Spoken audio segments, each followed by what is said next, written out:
Hello बच्चों, new गणित के मैथ क्लास में आपका स्वागत है। आज कक्षा 10 के गणित में हम रचनाओं के बारे में अध्ययन करेंगे, कंस्ट्रक्शन के बारे में अध्ययन करेंगे।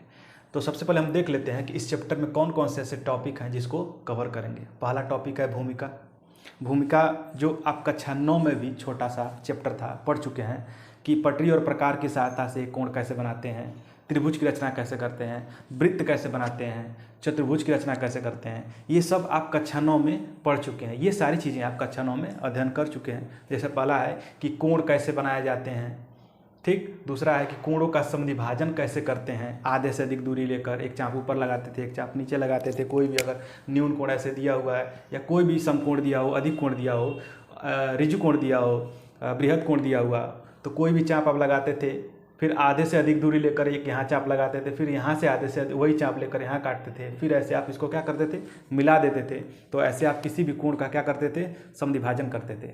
तीसरा टॉपिक आप पढ़ चुके होंगे कक्षा 9 में कि किसी रेखा पर लंब कैसे डाला जाता है। अगर कोई रेखा आपको दिया हुआ हो, कोई भी रेखा दिया हो, इस पर अगर कोई बिंदु है तो इस बिंदु से इस रेखा पर लंब कैसे खींचते हैं। या कोई भी आपको रेखा दिया हो और उसके ऊपर कोई बिंदु दिया हो, इस बिंदु से इस पर लंब कैसे डाला जाता है, ये इस टॉपिक में आप कक्षा 9 में पढ़ चुके हैं, ठीक। सबसे लास्ट टॉपिक इसमें लिखा हुआ है कक्षा 9 में कि त्रिभुज की रचना।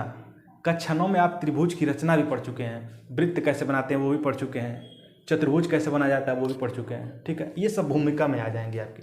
दूसरा टॉपिक है जो इसमें कवर किया जाएगा वो है रेखाखंड का विभाजन, ठीक। कोई भी आपको रेखा दे देगा, मान लीजिए यहाँ पर रैंडमली हमने एक रेखा ले लिया है, रेखा ए बी, ठीक। और कहेगा कि इस रेखा ए बी को किसी अनुपात में m संबंधे n में क्या करिए, अंतः विभाजित करिए।